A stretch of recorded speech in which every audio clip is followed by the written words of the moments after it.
The information presented in this podcast is general.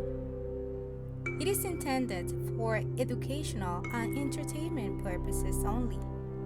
It should be never used to diagnose, prescribe medical or psychological conditions, or replace a physician.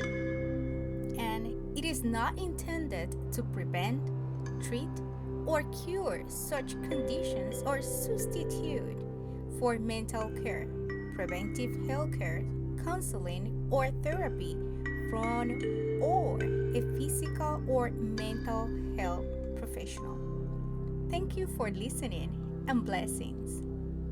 Have you ever wished to discover how to help your employees with their occupational stress in a mindful approach? What if there is a way to building a productive and supportive environment for your employees that leads you to influence the organizational culture positively? Well, this is your invitation to join us to Mindful Leader Talk, a podcast on the effects of mindfulness as a secular practice on occupational stress and organizational culture.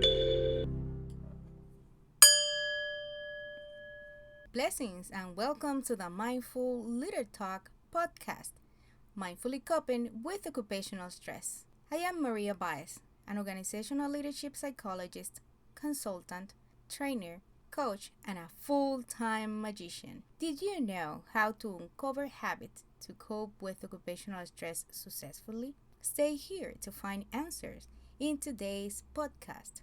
General knowledge tells us that a habit is a settled or regular tendency, an automatic reaction to one specific event, or a routine practice made in a fraction of seconds. Studies confirm that the consistency of a habit becomes a behavioral pattern. A habit may form or shape human behavior. Therefore, the outcome in mood, emotions, anger, reactions, and relational transactions daily. Behavioral analysis psychologists have concluded that habits can be molded or replaced by positive ones when they are harmful to the individual. For instance, I wake up this morning. I give thanks for the beautiful day that awaits me. When I open my eyes, the first thing that I see is a painting on the shelf with a colorful butterfly and the writing that says, "Enjoy life." Next, I go to the bathroom and at the same time, I brush my teeth. I look in the mirror to appreciate the beautiful, spectacular image reflected there. While preparing my coffee, I set up my favorite audiobook, The Circle of Fire Meditation. Upon arriving at my workstation, I create my safe space, a work environment creak of harmony and peace with oils, essential oils. Next, I greet my plants while I feed them. Finally, I do mindful movements for 10 minutes to conclude my daily routine of mindful habits. I set up that daily routine in order to set the intention for the day. This is a purposeful, mindful choice where I decide beforehand the day I wanted to have. I have heard it is easier saying than doing. In my experience, I know this is true, although it also makes sense the idea of if we keep doing what we always do, we will keep on getting what we always get. This tells me that something needs to change, and we must define and identify why we must change this pattern. Not just because we want. We should label the real reasons or consequences we will be paying if we do not do it now. These real reasons, three opposite habits things, will guide us when making the plan. They will be the opposite behavior or doings as the usual occurrence one.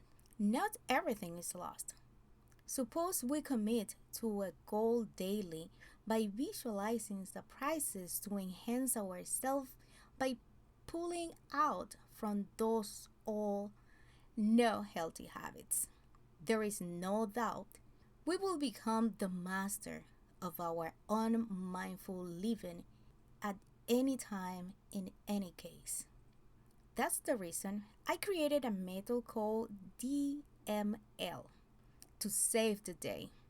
DML stands for Define, Make a Plan, Live in It. Define comes from describing or identifying the harmful habit. And one tip to do it mindfulness is please remember to add your reason. Make a plan comes from write down the opposite you choose to change, the one you will commit from now on. Living in it is very important because when you live in it, you commit to your plan by logging your new habits day by day. As a reflective quote from John Kabat-Zinn's book, The Full Catastrophe Living, you only have a moment to live. And that quote says, "Oh, I have had my moments.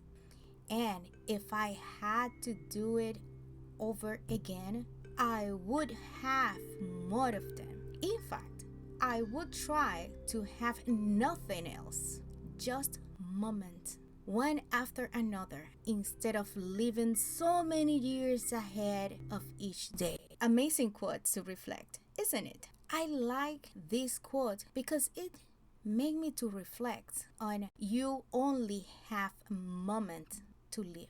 I have learned through my own experience, and also wellness professionals mention that a daily routine of consciously established habits, it is a foundation for living the day in full consciousness, present, to live a mindful life. I hope you have enjoyed this episode. Thank you for listening and staying tuned for the next episode, how to awaken the awareness of a night environment that make up your life. If you have any questions, concerns, or comments, please visit my website www.mbaezconsulting.com or send me an email to maria@mbaezconsulting.com. This is the Mindful Leader Talk, a podcast on the effects of mindfulness as a secular practice on occupational stress and organizational culture. Feel free to invite, to listen, or share this podcast.